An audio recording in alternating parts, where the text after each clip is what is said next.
गुल्म chapter start करते हैं।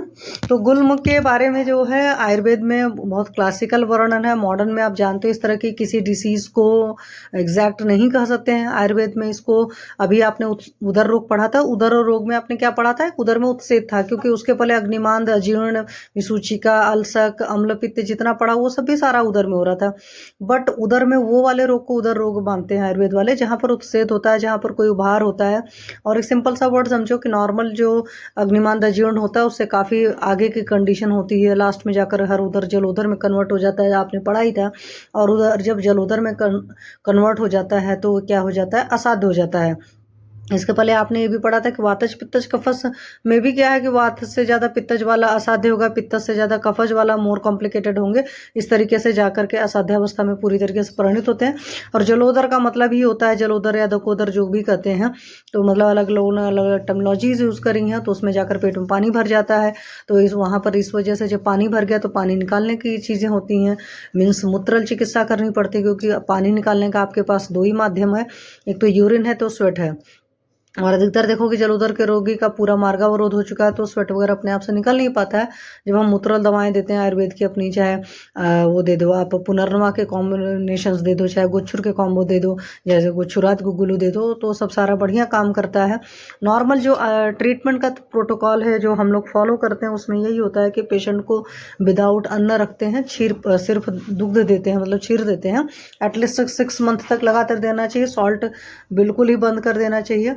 Patient दिन भर वही खाएगा पिएगा, मतलब जितनी बार उसको भूख लगेगी, तो ऐसा नहीं कि ऐसे लेता रहेगा। पानी वानी बहुत रिस्ट्रिक्टेड हो जाता है, बुकिश नॉलेज में तो ये रहता है, रियल में हम लोग पानी वानी सब बंद कर देते हैं। दीपन पाचन के लिए मेनली आसो अरिष्ट ही चलाते हैं, क्योंकि आसो अरिष्ट के साथ में आपको पता है कि उसमें दीपन पाचन होता रहता है, तो अलग से बहुत ज़्यादा दवाएं भी दिया नहीं जाता है। और विरेचक औषधियाँ खूब देते हैं जिसके थ्रू निकल जाए, चाहे गोमूत्र देना है, चाहे इच्छा विधि रस देना है, डिपेंड ऑन द हर इंसान की अपनी ड्रग ऑफ चॉइस होती है। लेकिन इस तरह की औषधियाँ दे करके उनका विरेचन करते हैं, और विरेचन के साथ में पथ्य पालन अच्छे से कराया जाता है, और तब हम उम्मीद कर सकते हैं। और लास्ट में जो चरक ने वर्णन किया था कि जब बिल्कुल ही समझ लो कि मरीज मरणासन हो चुका है, अब इसकी कोई उम्मीद नहीं बची, तो उस वक्त हम मरीज को क्या कराते हैं, जो केला था आपको याद होगा कि उसको सर्पदंश से कटवाते हैं, और कटवाने के बाद में उसको देते हैं, क्योंकि जब ये समझ में आ गया पेशेंट नहीं सर्वाइव करेगा तब की ये कंडीशन है। हालांकि इस तरह का कोई वैद्य हिम्मत नहीं कर पाता है, क्योंकि रूल्स रेगुलेशंस या प्रोटोकॉल्स कुछ इस तरीके से किस तरह के पेशेंट को हम लोग डिनाई कर देते हैं। नॉर्मली भी आप जब जलोदर के पेशेंट को ट्रीट करो तो जलोदर के पेशेंट्स को हमेशा बता देना चाहिए। अभी भी शेफाली वगैरह ने ज्वाइन नहीं किया है, क्या बात है। चलो, तो ये सारी चीज़ें हैं। तो ये मैंने आप लोग की वहाँ पर बात करी थी कि ये उदर रोग की है, और ज़्यादा चिकित्सा का नहीं है। दीपन पाचन औषधियाँ मैं आप लोग को बार बार बहुत सारी औषधियाँ बता रही हूँ। जैसे आप त्रिकटु भी यूज़ कर सकते हो, कई बार बताया है कि आपको डिपेंड करता है, पेशेंट की प्रकृति देख लो। आम पाचन के लिए जैसे मेरी ड्रग ऑफ चॉइस हमेशा रहती है, मैं शुंठी सिद्ध जल ही देना पसंद करती हूँ। और शुंठी सिद्ध जल दे करके, शुंठी सिद्ध जल देना है, लेकिन कभी भी किसी भी पेशेंट को बहुत लंबा नहीं देना है। जब भी आप देते हैं तो एटलीस्ट 1 वीक चलाइए। अगर आपको लगता है नहीं पेशेंट की ज़्यादा पित्तज प्रकृति है, ज़्यादा तकलीफ हो सकता है, तो 3 डेज चलाइए। और अमाउंट 3 ग्राम या 1 ग्राम भी रख सकते हो। ये कहीं नहीं है शास्त्रों में, कहीं सारी जगह, मतलब कुछ नॉर्मल वैद्य हैं उनकी किताबों में लिखा है कि भाई 5 ग्राम शुंठी ले लिया, उसको 100 ml पानी में उबाल दिया, और 100 ml पानी में उबालने के बाद में उसको 50 ml कर लो या 20 ml कर लो। आपके आयुर्वेद का कंसेप्ट तो है कि भाई जब कभी भी बनाते हो तो 1/4 कर लेते हो, तो 100 का मान लो 25 होता है। पर शुंठी बहुत हार्ड सी होती है, तो उसको ऐसा भी कर सकते हो, पेशेंट को आप बोल सकते हो कि आप उसको रात में अच्छे से मतलब पानी में भिगो करके रख दो, और फिर सुबह उसको धीमी आंच पर उबाल मार करके डेली ले लो। लेकिन डेली कितना दिन लेना है, जैसे आम के केस वगैरह में, क्योंकि उसमें ज़्यादा आम होता है, तो 7 डेज 15 डेज भी कराते हैं। पर वहीं यहाँ पर फिर से अपनी लॉजिक होती है, या जो आयुर्वेद में एक चीज़ कहते हैं ना कि युक्ति की सबसे बड़ी कीमत होती है। तो युक्ति वाले कंसेप्ट में आप चलिए कि पेशेंट को देख लीजिए कितने दिन आम की ज़रूरत है, उतने दिन आम पाचन कराइए। आम पाचन के वक्त में जब बहुत तेज़ भूख लगेगी तो आप यूष और मंड कल्पना देंगे, जैसे मूंग दाल का यूष दे दीजिए। अगर पेशेंट के अंदर क्लेद ज़्यादा है तो उस वक्त में जो यूष देंगे उसमें नमक नहीं पड़ा रहेगा, ठीक है, ऐसे ही देंगे। हालांकि मेरे पास इस तरह के पेशेंट नहीं आए जिसमें बहुत ज़्यादा क्लेदर है, और ड्राई वाले ज़्यादा पेशेंट्स को मैंने कराया है। भले भाई वात है लेकिन आम बना हुआ तो करेंगे ही, तो उस केस में मैं क्या करती हूँ, कल्पना को घृत के साथ भी देती हूँ, क्योंकि आपको पता है सुश्रुत में साफ साफ लिखा है जितनी दूध दालें होती हैं सारा वात का प्रकोप करती हैं। इसीलिए हमारे धर्म में ही नियम था कि जब हम लोग खाना खाते थे तो दाल में घी डालकर खाते थे। और आप देखो सच में गर्म दाल में घी डालकर खाओ ना, तड़का उड़का नहीं भी मारा हो तो भी आपको अच्छा लगता है। तो नेचर की बनाई हुई हर चीज़ों का तरीके इस तरीके से हैं, सारी चीज़ें हैं, ठीक है। तो इस तरीके से यूज कल्पना है। मंड कल्पना जो है चावल का पानी है निकाल लिया जो पुराने तरीके से था, उसमें सिंपली ये बोलिए कि पेशेंट को 1 मुट्ठी चावल ले लो और 1 मुट्ठी चावल को 1 लीटर पानी में उबाल लो, मतलब पका लो। पका लेने के बाद जो उसका पानी निकलेगा उसी में मैं जो देती हूँ पेशेंट को, बड़ा अच्छा फ्लेवर आता है। उसमें क्या करते हैं, थोड़ा सा 1 चुटकी भर काली मिर्च डाल लो और थोड़ा सा सेंधा नमक डाल कर दे दो, तो सूप की तरह पेशेंट पी सकता है। मतलब बहुत बढ़िया फ्लेवर आता है, जैसे आपके हॉट एंड सोर वगैरह का आता है, क्योंकि ऊपर गरम गरम तुरंत ही पी लेगा। कब पिएगा, जब दबाकर भूख लगेगी। तो जब आपका मरीज की जैसी कंडीशन होती लंघन आप उस हिसाब से कराएंगे। आप इस तरीके से भी करा सकते हैं, आप लघु आहारों पर भी लंघन पेशेंट्स को करा सकते हैं, क्योंकि मेन चिकित्सा सूत्र आपका लंघन, दीपन, पाचन, लोमन है। लंघन क्यों है, क्योंकि अधिकतर आपके पास संतर्पण वाले बीमारी आते हैं, मतलब रोग आते हैं। अब तर्पण वाले अगर पेशेंट आएंगे तो वहाँ लंघन कराने की ज़रूरत आपको नहीं पड़ेगी, बट दीपन, पाचन, लोमन कराना ही पड़ता है, क्योंकि पेशेंट की अग्नि हमने देखा तर्पण के केस में भी बहुत लो रहती है। ऐसा नहीं होता कि अब तर्पण का मरीज आया है, अब तर्पण करके आया हुआ अच्छा खासा और उसकी अग्नि मतलब बहुत प्रज्वलित है, तो ऐसी कंडीशंस नहीं रहती है। अब जैसे कुछ चैप्टर्स का शुरुआत में आपने देखा था कि कुछ के स्वतंत्र अध्याय थे आपकी संहिताओं में, बृहत्तरी में खास करके, कुछ के नहीं थे। मेजॉरिटी लोगों के माधव निदान में तत्पर पड़ जाता था, बट अभी जो आपने पिछला उदर रोग पढ़ा, या कल आपने कौन सा पढ़ा था, उदर रोग ही पढ़ा था, सॉरी कल नहीं पढ़ा था, एक्चुअल परसों पढ़ा था, तभी मैं कह रही हूँ।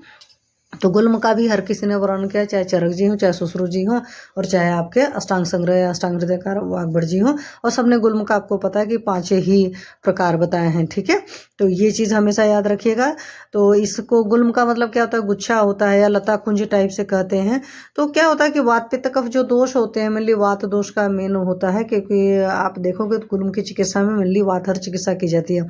वैसे अधिकतर व्याधियों में हम लोग योनि की भी बीमारियां जो होती हैं, मतलब लेडीज डिसऑर्डर में भी मेनली आप कोशिश यही करते हो कि वातहर चिकित्सा करते, क्योंकि योनि व्यापद अगर पढ़ा होगा गायनी में आप लोगों ने तो आपको अच्छी तरीके से याद होगा कि वहाँ पर भी वात का ही प्रोमिनेंस होता है, ठीक है। कुछ को छोड़ करके जहाँ पर बहुत ज़्यादा रक्त पित्त वगैरह वाली, अधोग रक्त पित्त वाली प्रॉब्लम है, तो वहाँ पर पित्त शामक चिकित्सा पहले करते हैं, बाद में, क्योंकि वात की वजह से मूव होता है। तो ये इसके लिए गुल्म के लिए कहा गया संचारी यदि वाचल, तो संचारी रहता है, घटता बढ़ता रहता है, कभी स्थिर रहता है और कभी स्थिर नहीं रहता है, और वात दोष मेन रूप से प्रभावित है, और गुल्म पर पिंडित होता है, या जो भी अवयव विशेष होता है उनको अति कठिन बना देता है।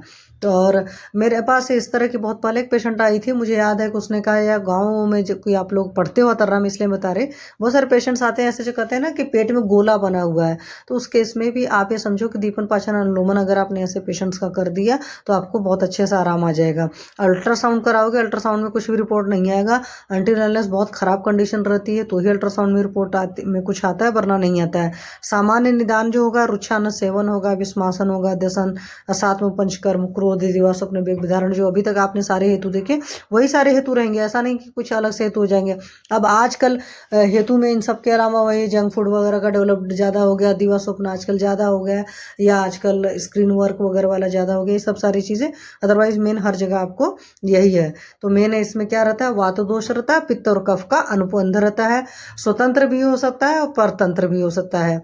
तो इस तरह का यह स्वतंत्र वायु जो होती है आपके पक्वाशय में रहती है, और वहाँ पर वात गुल्म उत्पन्न होता है। परतंत्र वायु पित्ताशय कफाशय में रहकर कम से कम पित्त गुल्म और कफस गुल्म की उत्पत्ति करता है।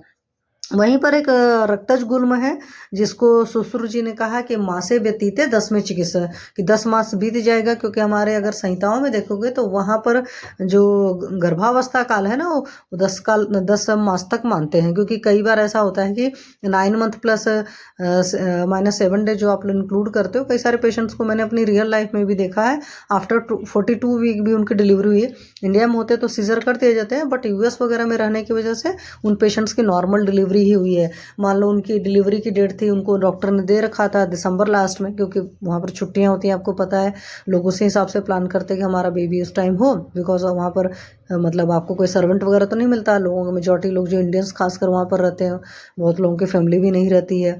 फैमिली मतलब कि घर में दादी उदी सारे लोग हैं तो सब कोई संभाल लेते हैं। तो अकेले हस्बैंड वाइफ है एंड बोथ आर वर्किंग संभालना होता है।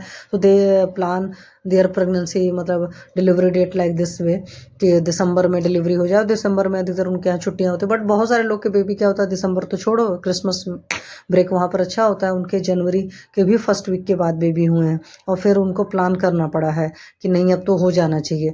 बट आइडियली जो हमारे शास्त्र में लिखा, मैं उसके आपको बता रही हूँ कि कितना वाकई सही लिखा है, वो बिल्कुल एग्जैक्ट नहीं होता है। यहाँ पर भी मतलब कि गर्भावस्था का भी मैं कह सकती हूँ कि हाँ, जैसे हमारी भूख प्यास में वेरिएशन होता है, वो ऐसे कई बार बेबी की ग्रोथ में भी वेरिएशन होने की वजह से डिलीवरी बिफोर 15 डेज भी हो सकती है और आफ्टर 15 डेज भी होती है। ठीक है, और उसमें बेबी में कोई प्रॉब्लम नहीं आती। इंडिया में तुरंत डॉक्टर्स क्या होता है, या लोग इतने पैनिक होने लगते हैं, तो सारी कंडीशन इसीलिए देख करके डॉक्टर को डिसाइड करना चाहिए। पेशेंट भी कई बार बहुत ज़्यादा इधर उधर की करने लगते हैं, तो इसलिए प्रॉब्लम आती है, मतलब अपनी बुद्धि लगाना शुरू करते हैं इधर उधर करने मतलब। और कहा भी गया है कि रक्त गुल में पुराणत्व सुख साध्य सलक्षण। रक्त गुल में जो होता है पुराण हो जाता है तो सुख साध्य होता है। उसमें पीछे वजह ये है कि मान लो जैसे भाई उस जमाने में यूएसजी वगैरह की रिपोर्ट वाली प्रॉब्लम मतलब नहीं होती। आज की डेट में आपको पता है अल्ट्रासाउंड कितने अच्छे अच्छे आते हैं, तो सारी चीज़ें की जा सकती हैं बड़े आराम से। तो उस वक्त क्या होता था कि मतलब कोई दिमाग में कहते नहीं, जैसे आप लोग क्रिकेट खेलते हो, या क्रिकेट में मैं तो बहुत कम खेला तो नहीं है, बिल्कुल सच्चाई बता रही हूँ। बट क्रिकेट का होता है कि अगर डाउट का प्रॉफिट किसको मिलना चाहिए, बैट्समैन को मिलना चाहिए। उसी तरह यहाँ पर भी शास्त्रकारों का देखो ब्यूटी है, या कह सकते हैं नेचर की तरफ से हम लोग कोशिश करते हैं कि कोई गलत काम ना हो जाएगा। मान लो खुदा न खास्ता गलती से प्रेगनेंसी हो, तो अगर हम पहले शुरुआत में ट्रीट करेंगे तो प्रेगनेंसी क्या है, खराब हो जाएगी अगर हम गुल्म की चिकित्सा उसमें कर देंगे। तो इसीलिए 10वें माह से चिकित्सा। तो आपको लोग को अपने दिमाग में याद रखना चाहिए कि नेचर की हर चीज़ प्रोटेक्टिव है। या जो हमारा हिंदू धर्म है, सनातन धर्म में मैं क्यों बात करती हूँ, यहाँ पर कोई और अदर रिलीजन के तो प्लीज़ अदरवाइज नहीं लेना, क्योंकि आयुर्वेद जब आया था तो उस वक्त इकलौता एक ही चीज़ें था, एक ही सिस्टम था। तो वहाँ पर हम लोग क्या करते हैं, और वैसे भी ह्यूमैनिटी का सिंपल सा मतलब होता है ना कि हम हर चीज़ को प्रोटेक्ट करते हैं, चाहे वाटर हो, चाहे पानी मतलब दूध हो, चाहे जो कुछ भी नेचुरल रिसोर्सेज को जितना है, जो हमारा जीने का तरीका था, जो नेचर के रहने का तरीका है, जिस नेचुरल वे में लोग रहते थे, सारी चीज़ें, तो वहाँ पर हर चीज़ को हम प्रोटेक्ट करते थे। हमारा डिस्ट्रक्टिव वे मूड नहीं था, इसीलिए 10वें माह से व्यतीत चिकित्सते हैं। ठीक है, ये नहीं है कि शुरुआत में ट्रीट किया, मान लो गलती से अगर प्रेगनेंसी हुई तो खराब हो जाएगी। तो वहाँ पर ये वजह भी है, और इसीलिए सुख साध्य बोला गया कि शुरुआत में करोगे तो फिर कॉम्प्लिकेशंस आएंगी। जैसे आजकल क्या होता है कि कई बार लोगों को बच्चे नहीं चाहिए होता है, तो बहुत सारे होते हैं, आप लोग को भी पता होगा कि एमटी पिल्स खासकर दाइयाँ वगैरह अपने मन से खा लेती हैं। मेरे पास भी इस तरह के कई बार केस आए हैं। बट गॉड ग्रेस मैं नहीं एमटीपी प्रिस्क्राइब करती, मैं कहती भी हूँ अगर मान लो दाई भी है तो मैं बोलती हूँ कि आप अल्ट्रासाउंड पहले करा लो, फिर उसके बाद करो। पर वो नहीं कराते, क्योंकि उनको 500 रुपये में एमटीपी पिल मिल जाती थी। कौन जाए अल्ट्रासाउंड कराए, 1000 रुपये का आता है, वो अपनी बॉडी के साथ रिस्क लेते हैं। बट जो अच्छे प्रैक्टिशनर होते हैं, चाहे एलोपैथ के भी होते हैं, वो एमटीपी पिल भी तभी देते हैं जब वो एक अल्ट्रासाउंड करा लेते हैं कि क्या कंडीशन है। और यूपीटी टेस्ट से कई बार आप लोग चूँकि प्रैक्टिशनर हो तो इसलिए मैं बता दे रही, हमेशा एक बार यूपीटी टेस्ट देख लेना। अगर यूपीटी बहुत वीक प्रेगनेंसी है, और उस केस में क्या होता है कि सामने वाला बच्चा नहीं भी चाहता, जैसे मेरे पास एक केस इस तरह का आया था। मैं गुरुद्वारे में जब पेशेंट्स देखा करती थी संडे संडे, वो भी मेरा एक वही था कि चलो कुछ करेंगे हम दूसरों के लिए तो हमारे लिए बहुत अच्छा होता है, या सिंपल से वर्ड में डोनेशन कहते हैं उसको। पर मैं डोनेशन नहीं करती क्योंकि इतनी लायक नहीं हूँ कि डोनेशन दे सकूँ। तो मेरा कहने का मतलब है कि लोगों की थोड़ी बहुत हेल्प थी, वो डोनेशन की जो परिभाषा होती है उससे बहुत बड़ी होती है। तो वहाँ पर मेरे पास एक पेशेंट आई थी और उसका शायद बहुत छोटा एक बेबी था, दूसरी बार प्रेगनेंसी हो गई। तो मेरे से बोला, मैंने कहा क्या है, तो बोलती मैम नहीं चाहिए। तो हमने कहा पहले आप यूपीटी टेस्ट कराइए। तो यूपीटी था, तो यूपीटी में एक लाइन रेड वाली तो बहुत अच्छी आई थी, दूसरी लाइन बहुत ही वीक थी। तो मैंने उसको कुछ ज़्यादा नहीं दिया था, आज आप लोग को बता देती हूँ। मैंने उसको सिंपली बोला कि बेटा 1 चम्मच अजवाइन डाल करके सुबह शाम लेना है, 3 दिन ले लीजिएगा। तो 3 दिन उसने लिया, और उसमें शायद उसकी ब्लीडिंग स्पॉटिंग वगैरह भी हो रही थी मोस्ट वाली। तो 3 दिन लेने के बाद में उसको अच्छे से सारा क्लियर हो गया। फिर मैं उसने बताया, जब मेरे को क्लियर हो गया तो मतलब निकल गया जो कुछ भी था। बहुत हल्का रहा होगा और बहुत वीक प्रेगनेंसी थी, मतलब अच्छी तरीके से नहीं डेवलप थी। तो फिर मैंने कहा भाई कोई डाउट नहीं रहना चाहिए, आरपीओसी वगैरह वाला चक्कर। तो फिर अल्ट्रासाउंड कराई, फिर अल्ट्रासाउंड हुआ तो क्लियर कट आया। मतलब आप ये समझो कि बहुत ही वीक प्रेगनेंसी है और रखना नहीं चाहते हैं, तो उस केस में ऐसा होता है। हालांकि अभी मैं आपको इसी बात से एक केस और बताती हूँ, हमारे किसी नोन का ही केस है, मतलब काफ़ी बड़े डॉक्टर हैं, वो भी बहुत बढ़िया दिल्ली में प्रैक्टिस करते हैं। उनके साथ हुआ था, उनकी वाइफ का भी ऐसा ही केस था। तो वहाँ पर उनकी प्रेगनेंसी बहुत वीक थी, तो शुरुआत में एचएसजी वगैरह के, हमारे आयुर्वेद वाले भी जानते हो या हर कोई एलोपैथी का ट्रीटमेंट लेता है, तो लेकर गए। तो शुरुआत में 1-2 बार उन्होंने ट्राई किया होगा, क्योंकि एलोपैथी का भी रूल है कि एटलीस्ट ऐसे केसेस में 15 दिन तक देखते हैं। तो 15 दिन देखने के बाद ही अबॉर्ट करने की बोलते हैं। तो मेरे पास आया, तो मुझे पता है कि मेरे पास भी आया था और एक बहुत बड़ी मैम के पास भी आया था, मतलब मेरी ही सीनियर है काफ़ी बड़ी, तो उनके पास भी केस आया था। तो मुझसे भी उन्होंने ओपिनियन लिया था। तो मैंने यही बोला था, मैंने कहा डॉक्टर साहब 15 दिन वेट करो, ये दवाएं दो, जैसे हमारे यहाँ स्वर्ण बसंत मालती है, ब्रग भस्म है, इस तरह की बहुत सारी और प्रिपरेशंस हैं। और संधानीगढ़ की औषधियाँ, जीवनीगढ़ की औषधियाँ, ये सब सारी चीज़ें उनकी चलाई गई थी। डाइट लाइफस्टाइल का पूरा ख्याल रखा गया था। हमने कहा 15 दिन में अगर प्रेगनेंसी अबॉर्ट हो जाती है, मतलब ख़राब हो जाता है, मान लो स्पॉटिंग वगैरह हो जाती है, तो फिर हटा देंगे, अदरवाइज उस प्रेगनेंसी को रखेंगे। और परमात्मा की कृपा रही कि उनकी दवाएं शुरुआत में चली। हालांकि उनके 9 मंथ प्रेगनेंसी काफ़ी ख़राब रहे, क्योंकि उनकी जो मैम है वो भी वर्किंग है, टीचर हैं, प्रोफेसर हैं, और पूरे प्रेगनेंसी पर सारे उल्टे पुल्टे काम वो करती रहीं। मतलब बाहर के जंक फूड वगैरह खाना जब देखो तब उनको कुछ ना कुछ तकलीफ होती रहती थी। तो अभी बेबी हुआ, तो बेबी को भी कुछ कुछ उस तरह के पित्तज विकार होते रहते हैं। मेरा कहने का मतलब है कि जो वीक प्रेगनेंसी थी उसको सस्टेन कराया गया, और सस्टेन कराने के बाद में 9 मंथ की लगभग प्रेगनेंसी रही। हालांकि उसमें कुछ ना कुछ प्रॉब्लम्स होती रही, बट वो बेबी सर्वाइव हुआ और उनकी डिलीवरी हो चुकी है, और आज बेबी मेरे ख्याल से 3-4 महीने का हो चुका है। तो वीक प्रेगनेंसी में कई बार ये चीज़ें भी डिसीजन लेनी होती हैं। तो वो सारी कंडीशंस, वो जो युक्ति प्रमाण हमारे अपने आयुर्वेद का है, तो लॉजिक के ही सोचना पड़ता है, या आप अपने लेवल पर सोच सकते हो कि पेशेंट को वाकई किस चीज़ की ज़रूरत है। बिकॉज वो सेकंड चाइल्ड चाहते थे, उनका फर्स्ट चाइल्ड है, लेकिन उसके बावजूद उनको सेकंड चाइल्ड चाहिए था। वहाँ पर जो मदर थी वो नहीं चाहती थी, तो और मैंने उसमें कोई दवा नहीं दी थी, आयुर्वेद की भी कोई दवा नहीं दी थी। सिंपल घर की होम रेमेडी में अजवाइन चलाई थी। तो अजवाइन इतनी गर्म होती है, जैसे इसी बात से अजवाइन से एक चीज़ और याद आया, जो भी डिस्मेनोरिया वगैरह के पेशेंट्स रहते हैं, आप उनको बोल सकते हो कि पीरियड के टाइम में अजवाइन का काढ़ा पी ले, तो उससे उनका ब्लड फ्लो आराम से हो जाता है। पर ये नहीं है, अगर उनको काफ़ी कई सारी साइकिल तक प्रॉब्लम है, तो वहाँ पर मात्रा बस्ती दीजिए। और इसी बात से मुझे याद आया, मैं लिंक शेयर कर दूंगी, आप लोग देख लेना। कल मैंने फेसबुक का लाइव सेशन जो लिया था, उसमें मात्रा बस्ती ही मेन थी। एस्ट्रोलॉजी का कंसेप्ट तो हार्डली 5 या 10 मिनट का कुछ चीज़ें बताई थी, वो भी आप लोग के काम की चीज़ें हैं, तो उसको सुनिएगा।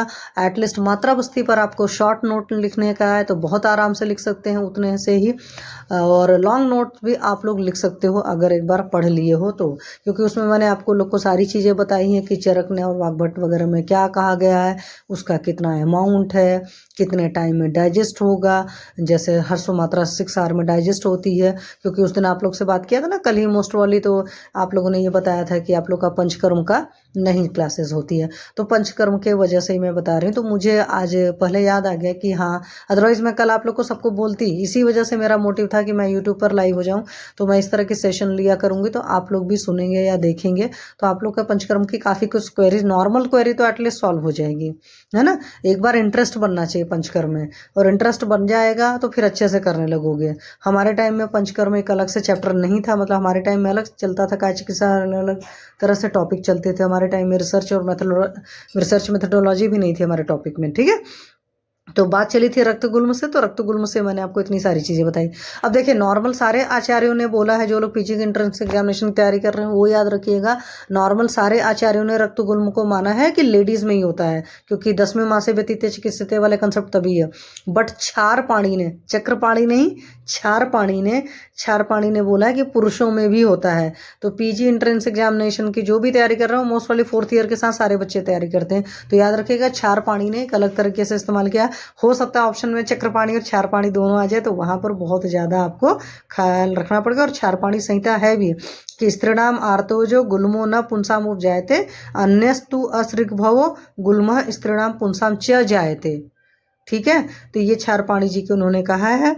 और आचार्य चरक के अनुसार पित्तज और रक्तज गुल्म जो होते हैं पकते हैं अथवा मंदपाकी होते हैं, और सुश्रुत जी ने गुल्म को अपाकी बताया है। तो ये भी आपका पीजी एंट्रेंस एग्जामिनेशन के, क्योंकि मुझे अभी नहीं लगता कि आप लोग के पेपर ऑब्जेक्टिव वगैरह में या कुछ क्वेश्चन 1 मार्क्स के आते नहीं आते, क्योंकि सिस्टम बहुत चेंज हुआ है। तो हो सकता है मार्किंग सिस्टम भी चेंज हो गया हो।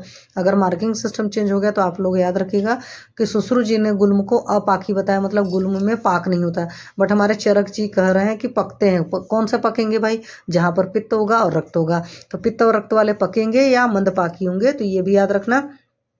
तो इस तरीके से गुल्म को 3 भाग में डिवाइड किया गया, अपक्व गुल्म, विदेहमान गुल्म और पक्व गुल्म किया गया है। और जो लक्षण वगैरह होंगे वो सारे एकदम बिल्कुल मिक्सिंग वाले हैं। जैसे यहाँ पर जो हमारे पास डिसीज़ डिफाइन होती हैं 3 तरीके से होती हैं। क्लिनिकल प्रेजेंटेशन कुछ डिसीज़ की होती है ना, और कुछ की पैथोजेनेसिस के आधार पर होती है। तो इस तरीके से सिस्टम पर देखेंगे तो क्लिनिकल प्रेजेंटेशन के आधार पर, जैसे जिसमें ज्वर होता है, मतलब ज्वर संतापो देह मानसो, याद है। अब इसी बात से एक बात और मैं आपको बताती, जो लोग ज्वाइन करे हैं उनके लिए बहुत अच्छा होगा, क्योंकि जो लोग नहीं ज्वाइन करें अपना समझेंगे। ज्वर संतापो देह मानस है। तो बहुत सारे पेशेंट्स आपके पास ऐसे आते हैं, क्यों मैं बता रही हूँ, षड विरेचन सतासरित अध्याय पढ़ चुके हुए। देखो ये होता है प्रैक्टिस का फायदा, मतलब होता है या समझ में आती है कि कोई भी पेशेंट आता है जो कहता है ना मेरे बदन में पूरी एक हरारत सी बनी रहती है। खासकर गांव के लोग इस तरह के वर्ड यूज़ करेंगे, लिथर्जीनेस रहती है, सारी चीज़ें, मतलब वो उसको फीवर नहीं रहेगा। आप उस हिसाब से मॉडर्न वाले हिसाब से मत करना कि थर्मामीटर में फीवर आया तो फीवर है। लेकिन अगर वो बोल रहा है ज्वर संतापो देह मानस है, अगर बदन लग रहा है पेशेंट को खुद ही कि हल्का सा गरम गरम रहता है, बदन में एक दर्द अकड़न बनी पड़ी है, अकड़न खासकर को दर्द हो जो फीवर वाली होती है, तो आप ये सिंपल सा समझो कि पेशेंट के अंदर विषम ज्वर है। तो वहाँ पर अगर आप ज्वर हर कसाय दोगे, या जो आपके पाचक औषधियाँ हैं वो खास करके विषम ज्वर वाली संतृतीयक चतुर्थक, ये जो ज्वर के टाइप वाली हैं, देख करके वहाँ पर उसके कहाँ तक दोष गए हैं और कुछ ना समझ में आए तो हर 15 दिन के लिए पाचक चला दो, पहले रस पाचक फिर रक्त पाचक, इस तरीके से मांस में दस्ती मज्जा पाचक। तो ये सारे जब चला दोगे 15-15 दिन के लिए, आपका पेशेंट आपको बहुत मानेगा और आपकी प्रैक्टिस बहुत अच्छी होगी। वरना ऐसे पेशेंट जब आपके पास आते हैं ना, आप सोचते इसको क्या दें। एक तो दीपन पाचन उन्मूलन हर जगह देना जो मैंने आपको बताया, और उस पेशेंट को ज्वर हर कसाय दीजिए, ज्वर हर महा कसाय दीजिए, ठीक है। तो बहुत बढ़िया रिजल्ट आएगा। तो ज्वर में क्या है? संतापोदेह मानस है। तो याद रखिए किसी के मनस में भी संताप है, ठीक है। बहुत ज़्यादा विक्षुब्ध इंसान है तो उसको भी ज्वर हर चिकित्सा से बहुत फायदा होता है। इसलिए पुराने वैद्य देते थे अधिकतर इस तरह की दवाएं। पांडु जो है, कलरिंग से ही पता चलता है अतिसार में अतिसरण हो रहा है। तो ये सारे क्या है? क्लिनिकल प्रेजेंटेशन है। और पैथोजेनेसिस संप्राप्ति विशिष्ट वाला, जैसे रक्त पित्त है और आम तरह की है, तो ये आपके कई बार वर्गीकरण वगैरह के भेद पूछ लेते हैं, तो वहाँ पर ये चीज़ बहुत काम आता है। और पैथोलॉजिकल लेजन्स के आधार पर गुल्म, अर्बुद और लंप, तो आपको पता है ये सब सारे लेजन्स हैं, मतलब घाव टाइप के जो भी अंदर से हैं। गुल्म जो होगा हमेशा हॉलो ऑर्गन में बनेगा, इसीलिए हमेशा जीआईटी वाले में होगा, और अंदर से हॉलो स्ट्रक्चर रहेगा। कहीं पर भी सॉलिड है तो वो उसको गुल्म में कंसीडर आप नहीं करते हैं, इस बात को याद रखिएगा। और माधव निदान ने एक बहुत बड़ी चीज़ कही है, कोष्ठांतर ग्रंथि रूपिणम, तो कोष्ठ के अंतर्गत जो ग्रंथि के रूप में बना है वो गुल्म है। तो वहाँ से आपको इसको ट्यूमर टाइप की फीलिंग आती है, but it is not tumour, it is lump, ठीक है। एंड सप्रकुपितो वायुर महास्रोतो अनुप्रविश्य, तो प्रकुपित होकर के बात जो होती है महास्रोतस में प्रवेश कर जाती है और उससे इस तरीके की चीज़ें होता है। और इसमें शूल भी होता है। और क्या है? कफज गुल्म अपेक्षाकृत अधिक गुरुता होगी, क्योंकि भाई कफ का मतलब होता है पृथ्वी वाला वो, तो वहाँ पर उसके पास में गुरुता होगी, स्थिरता होगी, कठिनता होगी, तो वहाँ पर उसकी साम्यता अर्बुद से बहुत ज़्यादा होती है। और वैसे भी आजकल की डेट में आप देखते हो कोई भी लंप रहता है, कोई भी आउटग्रोथ रहती है, तो हमेशा बायोप्सी वगैरह करके आप लोग क्लियर कराते हो। तो उन सब चीज़ों के प्रिकॉशंस रखना चाहिए। बट बायोप्सी कराने से पहले मेरा मानना है कि CA-125 मतलब ब्लड मार्कर जरूर करा लेना चाहिए, जैसे CRP वगैरह सब सारे प्रोटीन वगैरह टेस्ट करा लो, CA-125 करा लो। जब CA-125 का बहुत ज़्यादा डाउट हो जाए, मतलब 125 से वह भी रेजर हो रहा है, तो उस केस में फिर आप बायोप्सी वगैरह करा सकते हो और पेशेंट को बता करके ट्रीटमेंट कर सकते हो। हालांकि एक जो बात है कि अगर इंसिजन लग जाता है तो उसके बाद चीज़ें काफ़ी ज़्यादा ख़राब होती है, बट इंसिजन लगने के बाद चीज़ें वही ख़राब होती हैं जो मैलिग्नेंट फॉर्म में रहती हैं, नॉन मैलिग्नेंट वाली नहीं ख़राब होती हैं। इस बात को ख्याल रखिए। तो अपने भी सेफर साइड आप लोग को बचकर चलना है। निदान में वही है, मल कफ और पित्त को या तो अत्यधिक मात्रा में निकाल दिया, उससे भी वात का प्रकोप होता है, या अत्यधिक अंदर वो बढ़ जाएगा तो भी अंदर बढ़ेगा तो क्या होगा, मार्ग अवरोध होगा। मार्ग अवरोध होगा तो वात नहीं चल पाएगी तो फिर वात प्रकोप होगा। मतलब कहीं ना कहीं किसी न किसी वजह से मैंने बताया था ना कि बेगों को न अधिक धारण करना है और न निकालना है, तो दोनों ही किसी चीज़ों को याद रखिएगा। और बेगावरोध जो था वो बताया नहीं था, सर्वदोष प्रकोप होता है, तो वो देखो वजह यहाँ पर भी रखा है। हर बीमारी जब मैं पढ़ाने लगी तो मैं आपको बता रही हूँ, देखो ये रीजन रखा हुआ है। तो मलमूत्रादि के बेगों को रोकने से, बाहरी आघात वगैरह लगने से, कई बार चोट चपेट लगने से भी गुल्म की उत्पत्ति होती है।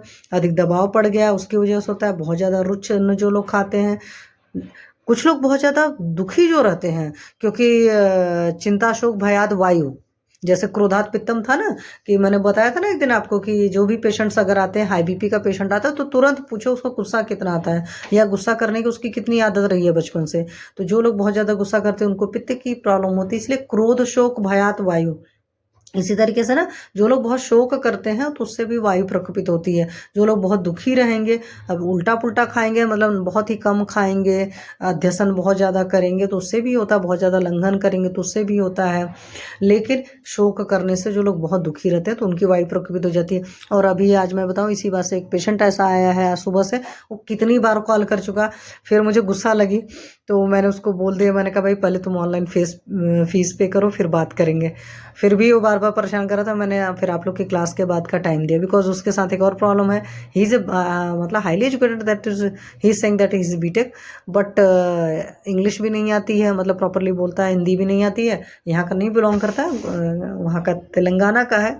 बट मुझे ये पता है कि वहाँ के जो भी पेशेंट्स होते हैं, खास करके साउथ वगैरह में, तो मैं रही हूँ 1 ईयर, तो मुझे पता है साउथ के लोगों को हिंदी इंग्लिश और खासकर इंग्लिश बहुत अच्छी आती है, और जो एजुकेटेड रहते हैं तो उनको हिंदी भी आती है। पर पता नहीं तो क्यों मैं बता रही हूँ शोक वाला, तो वो अपनी चीज़ों को, बात को रख नहीं पा रहा पूरी तरीके से, जो भी मैं पूछ रहा हूँ उसको बता भी नहीं पा रहा, और बोल रहा है मैं डिप्रेशन का पेशेंट हूँ। ठीक है, तो वो डिप्रेशन, एंजाइटी, और अगर आप आयुर्वेद के हिसाब से आप सोचोगे तो आपकी ग्रहणी दृष्टि का भी वो मरीज होगा। ठीक है, तो रुच्छान के अतिसेवन से, शोक से, चिकित्सा व्याधियों का यथाविधि प्रयोग न करने से। अभी इसके पहले आप उदर रोग में भी पढ़े थे कि अगर पंचकर्म किया गया और पंचकर्म के फलस्वरूप संचर्कर्म नहीं प्रॉपर फॉलो हुआ तो क्या होता है था, उदर रोग होता था। और यहाँ पर ये तुरंत है कि पंचकर्म अगर सही से नहीं किया गया है और सही तरीके से उसके रूल्स रेगुलेशन नहीं फॉलो हुए तो उससे गुल्म होगा। तो याद रखना, क्योंकि इस तरह के क्वेश्चन पीजी एंट्रेंस एग्जामिनेशन में आपके पूछे जा सकते हैं। और शारीरिक कुछ चेष्टाओं से, जैसे कुछ लोग बेवजह के उल्टे पुल्टे तरीके से चलते फिरते हैं, कूदते फादते हैं, उठते बैठते हैं, मतलब हमको चलना फिरना भी तरीके से होता है ना, मतलब एक प्रॉपर मैनर होता है, उस तरीके से चलना फिरना होता है। बेबात का इधर उधर कूद फाद रहे होती, इधर उधर हो ही जाती है तो चोट चपेट लग जाती है, इस तरह की चीज़ें होती हैं। तो दुनिया भर के जो निदान होंगे, निदान सेवन से क्या होगा, वात का प्रकोप होगा। क्योंकि मैंने आपको पहले बता दिया कि आपका गुल्म जो है मेनली वात प्रकोप की वजह से। उसी तरीके से योनि व्यापद जितने होते हैं वो भी सारे मेन वात के व्यापद होते हैं ना, मतलब वात की दृष्टि को ट्रीट करना होता तो वात प्रकोप होगा। वो स्वतंत्र तरीके से भी हो सकता है, मतलब पक्वाशय में इटसेल्फ, जैसे कोई क्या होता है कि पॉटी का प्रेशर आया रोकेगा, अपान वायु का अवरोध कर रहा है तो वात प्रकोपित होगा। मलमूत्र का, मल का मतलब यूरिन का प्रेशर आया, होल्ड करते, जैसे बहुत सारे लोग होते हैं, बाहर हो, मीटिंग में हो, खास करके मेल के केस में भी होता है। मेरे पास ऐसे पेशेंट्स आए हैं, भाई मैं मीटिंग चल रही तो मीटिंग में छोड़कर नहीं जा सकते हैं। ठीक है, तो ऐसा नहीं कि सिर्फ फीमेल के साथ में, फीमेल के साथ तो मानकर चलना चाहिए 100%। और ये क्या बोलते हैं, पांच भौतिक चिकित्सा में जो दत्तात्रेय जी की है, हमारे दातार शास्त्री जी की, तो वहाँ पांच भौतिक चिकित्सा में तो मानते ही हैं कि कोई भी फीमेल पेशेंट आती है तो उनमें बस्ती शोधक काम करना ही करना है। बट मेल के केस में भी पूछो कि क्या आपकी मीटिंग होती रहती है तो यूरिन के प्रेशर आता है तो आप जाते हो, तो इस सारी वजहों से क्या होता है, वात प्रकोप होता है। और भी बहुत सारी वजहें होती, तो मतलब स्वतंत्र पर परतंत्र दोनों तरीके से वात कुपित हो सकता है, तो वात का प्रकोप हुआ। और वात का जब कब प्रकोप होगा तो पक्का सी बात है कफ और पित्त की भी दृष्टि हो ही जाती है लॉन्ग टर्म में। और उन दोनों की जब कफ और पित्त की भी दृष्टि सबकी कर लेंगे तो मार्ग अवरोध क्लॉज कर देंगे कि कहीं न कहीं जाकर अटक जाएगी, मतलब रुक जाएगी, फिर वो किसी को मूव भी नहीं होने देगी, तो इसकी वजह से मार्ग अवरोध हो जाएगा। और मार्ग अवरोध होने से जो गुल्म के 5 स्थान है, कौन कौन से हैं, हृदय, बस्ती, नाभि। तो ऊपर से देखो हृदय है, फिर बीच में नाभि है, सबसे नीचे बस्ती है मिड में। मैंने इसीलिए पूरे चैप्टर की वो कर दी। तो हृदय बस्ती नाभि में पेन होगा, और पार्श्वद्वय जो सब पूरे आपके लेटरल रीजन है, तो उन दोनों में तो इस तरीके से 5 स्थान ये बोलते हैं। तो फिर उसके बाद क्या होगा, परपिंडित वायु का गुलमोहत होना, मतलब वो आग गोला टाइप का बन जाएगा और सारी जगहों में पेन होगा, तो उसको बोलते हैं गुल्म रोग। ठीक है, तो इस तरह का मुझे याद है बहुत पहले मेरे पास एक पेशेंट आई थी, काफ़ी साल हो गया मतलब, तो वो चीज़ें मैंने फील किया था। लेकिन उस वक्त इस तरीके के डायग्नोसिस या प्योर आयुर्वेद नहीं करते थे हम, तो वो चीज़ें नहीं हुई थी। ठीक है, फिर दोष में देखेंगे, त्रिदोष में वात प्रधान है, दुष्य में निराश्रय है, दुष्य में इसको जैसी जगह रहेगी उस हिसाब से होगा। अधिष्ठान में इसके वही हृदय बस्ती नाभि जो, और साथ में पार्श्वद्वय है। स्रोतस में महास्रोतस मैंने आपको बताया कि खोखली जगह होंगे, तो आपके जो महास्रोतस है वही खोखला है, और तो बहुत सारे ऑर्गन जो है आपके सॉलिड रहेंगे। तो गुल्म के पंचविध स्थान का इस बुक में चैप्टर में स्थान बना हुआ है, और सिंपल सा देख लो, बहुत ईजी सा है। हृदय है, नाभि है, बस्ती है, और लेटरल साइड जो भी आपके हैं। और पूर्व रूप में हमेशा उद्गार बाहुल होगा। जैसे मैंने पहली बार बताया था कि आपको जो भी एंजाइटी डिसऑर्डर्स के पेशेंट आते हैं, मैं तो यहाँ तक देखती हूँ कि हृदय रोग का भी पेशेंट आता है तो उसको भी उद्गार बाहुल्य होता है, बेल्चिंग होती है, और बेल्चिंग को लोग इग्नोर करते हैं। उदाव्रत को या उद्गार बाहुल्य को इग्नोर नहीं करना चाहिए। तो उद्गार बाहुल्य होगा, मलबद्धता होगी, कॉन्स्टिपेशन, इस तरह के पेशेंट देखे हैं। तृप्ति, असामर्थ्य, मतलब लिथर्जीनेस, मेजॉरिटी पेशेंट या वीकनेस की कंप्लेन करते हैं। आंत्रकुचन, अंदर गैस बनी होती है, तो उसका तरीका है पेशेंट को खुद ही नहीं पता होता है। इतने मतलब बहुत सारे लोग अनअवेयर टाइप के होते हैं खुद के प्रति। आप लोग को हमेशा क्लास में बताया है कि आप स्टेथोस्कोप रखिए, और स्टेथो रख करके उनके पेट की आवाज़ सुनने की कोशिश करें। पेरिस्टाल्टिक मूवमेंट या जो भी अंदर साउंड हो रहा है, आटोप होगा, आधमान होगा, पेट फूला फूला रहेगा, गैस हल्की हल्की बनी रहेगी। बहुत सारे पेशेंट से बोलेंगे अपक्ति, अशक्ति, मतलब भोजन का सही तरीके से नहीं पाचन होगा, ताकत उनके अंदर नहीं रहेगी। और इनडाइजेशन और फ्लैटुलेंस, मतलब अजीर्ण रहेगा, जो भी खाएंगे पिएंगे पचेगा नहीं, और गैस बहुत बनेगी। तो इस तरह की प्रॉब्लम पूर्व रूप में आती है। सामान्य लक्षण में क्या होता है, हृदय और नाभि के बीच में चल या अचल, कभी घटने और कभी बढ़ने वाली गोल ग्रंथि को गुल्म कहते हैं। गोला रहता है वो, इसीलिए कुछ लोग बोलते हैं हमारे पेट में वायु का गोला बना है। खासकर गाँव के लोग इस तरह की टर्मिनोलॉजी सीधे सीधे यूज़ करते हैं, शहर के लोगों को इस तरह की टर्मिनोलॉजी नहीं आती है। सामान्य लक्षण या जो भी था वो आपको पता ही है कि अरुचि हो जाएगा, मलमूत्र पान वायु के निकलने में कठिनता होगी, आंत्रविकूजन, आना, ऊर्ध्ववात होगा, मतलब बेल्चिंग, उद्गार वाला जो है ऊर्ध्ववात ऊपर से निकलना चाहेगी गैस।